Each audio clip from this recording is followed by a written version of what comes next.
everybody, Mrs. Hooley here. This week I'm going to be reading a little bit from Gangster Granny by David Walliams.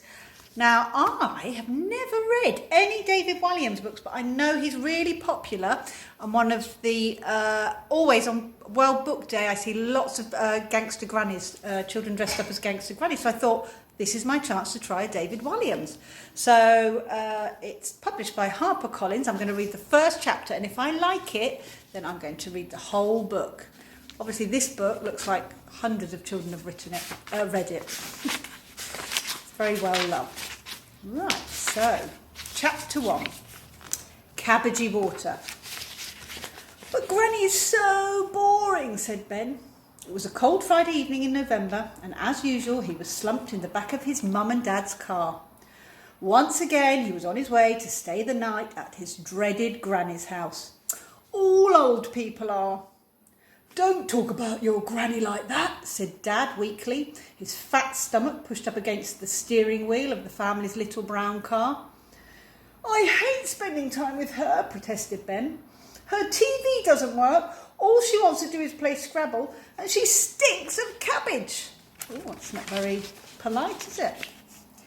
In fairness to the boy, she does stink of cabbage, agreed Mum, as she applied some last-minute lip liner. You're not helping, wife, muttered Dad. At worst, my mother has a very slight odour of boiled vegetables. Oh, can't I come with you, pleaded Ben. I love dancing, he lied.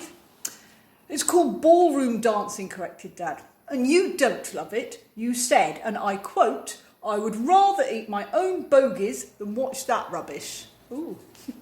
Now, Ben's mum and dad loved ballroom dancing. Sometimes Ben thought they loved it more than they loved him. There was a TV show on Saturday evenings that Mum and Dad never missed called Strictly Stars Dancing, where celebrities would be paired with professional ballroom dancers. Oh, that sounds like one of my favourite programmes.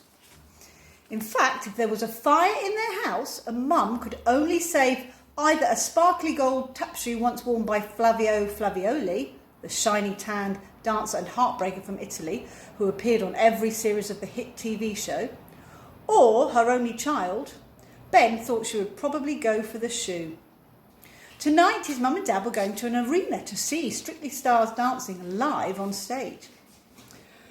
I don't know why you don't give up on this pipe dream of becoming a plumber, Ben, and think about dancing professionally, said Mum, her lip liner scrawling across her cheek as the car bounced over a particularly bumpy speed bump. Mum had a habit of applying makeup in the car, which meant she often arrived somewhere looking like a clown. Maybe, just maybe, you could end up on Strictly, added Mum excitedly. I've got a picture there they are in the car. There's Mum's lip liner all over her face. Oh, because prancing around like that is stupid, said Ben. Mum whimpered a little. Oh, and reached for a tissue. You're upsetting your mother. Now just be quiet, please, Ben. There's a good boy, replied Dad firmly, as he turned up the volume on the stereo. Inevitably, a Strictly CD was playing. 50 Golden Greats from the hit TV show was emblazoned on the cover. Ben hated that CD, not least because he had heard it 1,000,000 times. You might need to ask your parents what a CD is. It's something we used to play music on. In fact, he had heard it so many times it was like torture.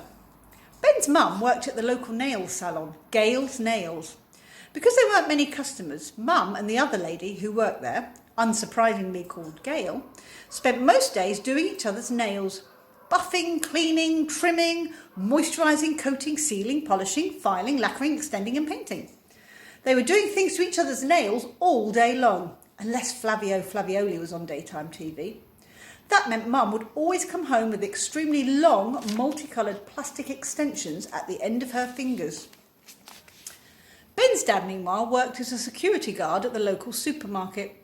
The highlight of his 20-year career thus far was stopping an old man who had concealed 2 tubs of margarine down his trousers. Although Dad was now too fat to run after any robbers, he could certainly block their escape.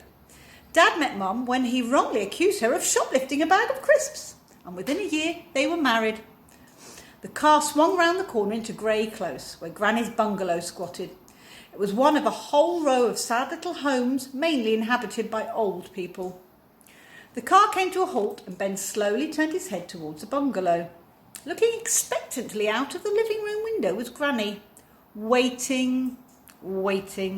She was always waiting by the window for him to arrive. Does your Granny wait for you by the window? How long has she been there, thought Ben. Since last week? Ben was her only grandchild, and as far as he knew, no one else ever came to visit. Granny waved and gave Ben a little smile, which his grumpy face just about permitted him to reluctantly return. Right, one of us will pick you up tomorrow morning at around 11, said Dad, keeping the engine running. Oh, can't you make it 10? Ben, growled Dad. He released the child lock and Ben grudgingly pushed the door open and stepped out. Ben didn't need the child lock, of course. He was 11 years old and hardly liked to open the door while the car was driving. He suspected his dad only used it to stop him from diving out of the car when they were on their way to Granny's house. Clunk went the door behind him as the engine revved up again. Before he could ring the bell, Granny opened the door. A huge gust of cabbage blasted in Ben's face. It was like a great big slap of smell. She was very much your textbook Granny. I wonder who else. This looks exactly like my Granny, Nanny Stannard, and she looked exactly like this. Thick glasses, false teeth, hairy chin, white hair, hearing aid, mauve cardigan. All Grannies like a cardigan. Oh, used tissue tucked up a sleeve. A packet of Murray mints close by. Smell of cabbage. Floral print dress, burgundy slippers, and tan tights, wrinkly tan tights. Oh, are Mummy and Daddy not coming in? She asked, a little crestfallen. This was one of the things Ben couldn't stand about her. She was always talking to him like he was a baby. Brum, brum, brum. Together, Granny and Ben watched the little brown car race off, leaping over the speed bumps. Mum and Dad didn't like spending time with her any more than Ben did. Poor Granny. It was just a convenient place to dump him on a Friday night. No, sorry, Granny, spluttered Ben. Oh, well, come in then, she muttered. Now, set up the Scrabble board, and for your tea, I've got your favourite, cabbage soup. Ben's face dropped even further. No, he thought. And that's the end of the first chapter. Well, I really enjoyed that, and I'm going to continue reading. And I'll let you know what I think of it next time I see you all. Bye.